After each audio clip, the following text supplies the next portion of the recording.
The following review has been labeled F for fun, sir. Tobot V, classic, today on what the stuff. Yes, we once again turned to Tobot V for something a little different. But quite different here, because you normally don't see this style of car in Transformers outside of the laser rods, but they don't seem to be going that direction.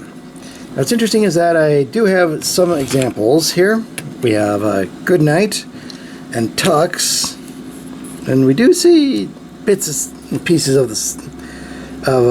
This obviously may be something different. Actually, it kind of reminds me of Cruella de Vil's car, only with the top up, and not nearly as long. Now, this is from the Season 2, which I do have another figure from that season, Ultra Commander here, and, well, I'm going to take a wild guess and say that size and scale isn't really a thing with this toy line. Just a guess, really.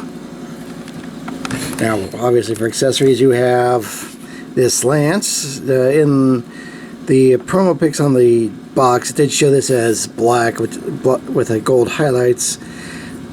I'm fine with it just being gold, primarily because otherwise the paint would scratch off rather easily.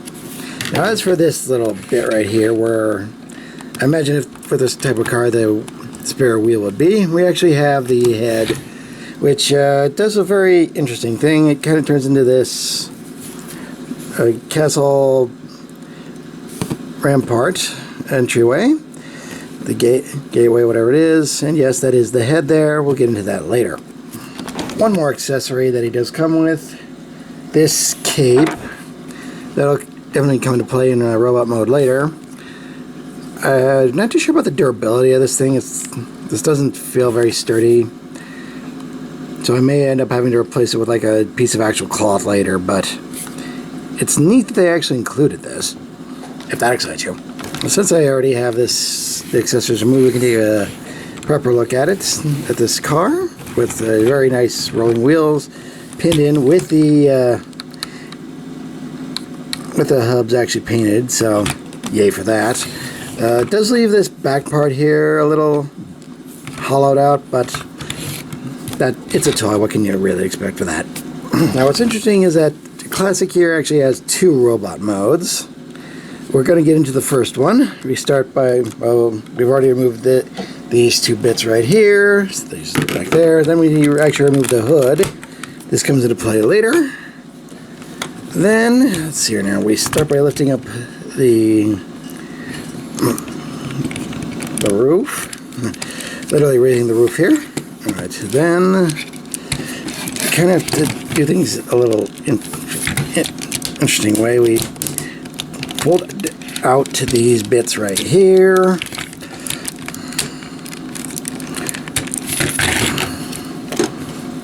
There's an image. Okay, anyway, then we'll pull out these bits right here.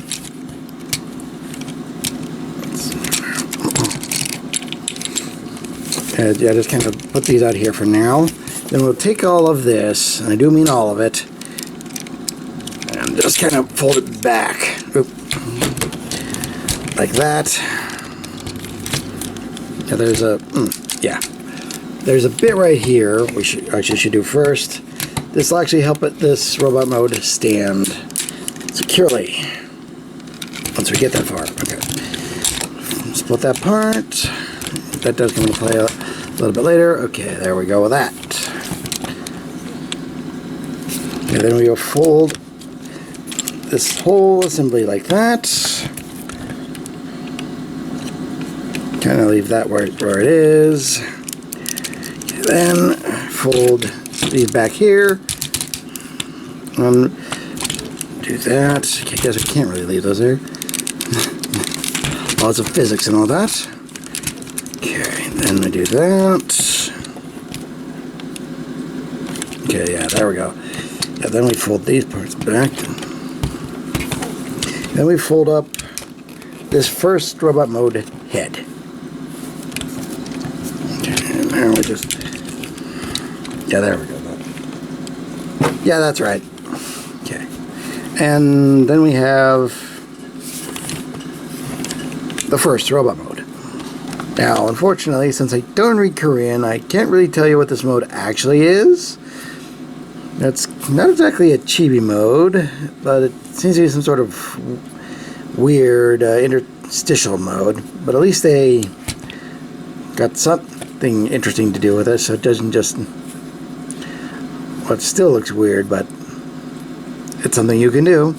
And it does have minor articulation. You can kind of move these arms. Obviously the full robot mode arms, but not much else. So is this a miniature mode, a base mode, shrine mode? I don't know. If you do know, please put it in the comments so we'll get that cleared up. Anyway, on to the Big Show robot mode. We'll start by attaching, yes, this was the hood, now the shield. And we will connect this lance here. Then we'll come over here, and here, pull this part back up, and move back to here, and fold out these legs. Now we'll fold up this bit right here. Excuse me. Twist this back around. Fold back that head. Fold out these arms. Bring out the fists.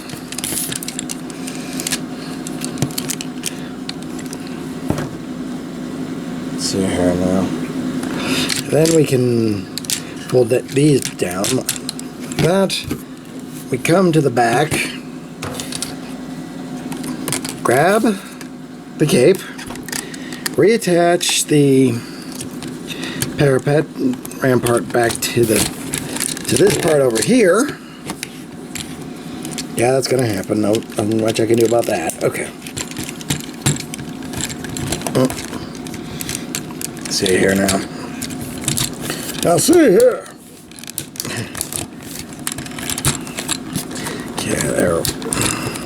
Tiny little feeties. Okay, then let's see now. We will then fold this part down, twist about, and if I can actually get this to work.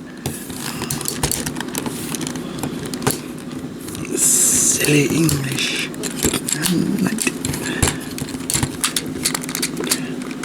Okay. Okay, maybe if I fold it up like that, maybe that'll get us the clearance we. That's the business. Okay, there we go. All right. Classic in his full robot mode. And as we can see here, we do have the definite night thing going for Classic here, as you would kind of expect. And obviously it is a much taller figure than a lot of figures, like Voyagers and Deluxes are definitely going to be dwarfed by this figure, even if for a number of leaders toys are going to be dwarfed in size by this thing. And we do get a very nice look here, because after all it's a old style. It's basically a knight with a golden lance made out of a classic car. And he can hold his weapon like that if you want to do that. Now, a note about the hands. Yeah, I've tried to get them to go down further to be straightened, but they just seem to be a bit curled here, so he always looks a little bit peeved.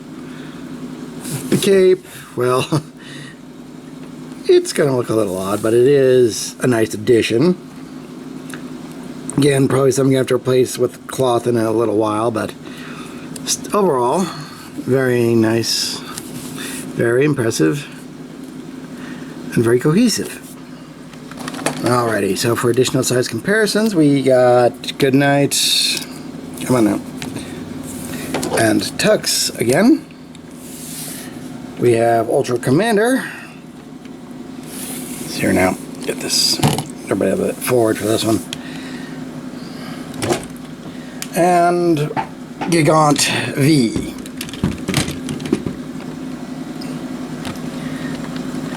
So, yeah. Hey, big boy. Not as big as Gigant V, but still comparable to Ultra Commander, which is nice. As for articulation, the head is on a ball joint, a stem ball joint, so you can get a good amount of articulation there. You know, swivel, and the hinge joint for the upper arm, double joint for the elbow. Nothing. Oh, this can fold inward. That's about it. Fortunately, they do have the holes on the bottom, so it can hold the lance. You know, waist rotation, ratcheted universal joint for the hips. It does have knee joints. You can have to push this part to get a little bit more going on there. The shins can do this, but that's mostly for transformation, not much for the feet. So there is articulation here. So he can do an action pose, just don't expect anything. Well, just don't expect the Iron Man pose out of this guy. Now this figure tends to run somewhere between the price point above Leader yet below Commander. I've seen that on both eBay and Amazon, so you might want to save up a touch to get one, but it is worth the money. You are definitely getting some dense, impressive plastic. I'm not going to do this stupid thing of testing it with like a pencil or anything like that, but it is a very impressive design, if a little esoteric. It's a little limited in some spots, but you can expect miracles at some points. And if you do expect miracles in plastic, well, you come to the wrong place. Anyway, I would definitely recommend this figure if you do find yourself looking up Tobot V. Any of the Tobot Vs that I have has so far been proven to be very impressive. So you can't go wrong if you're looking for something within the realm of Transformers, but not the Transformers brand itself. Anyway, I am the Deceptiwolf. This has been the Tobot V Classic, and again I remind you all, free your mind, free your toys.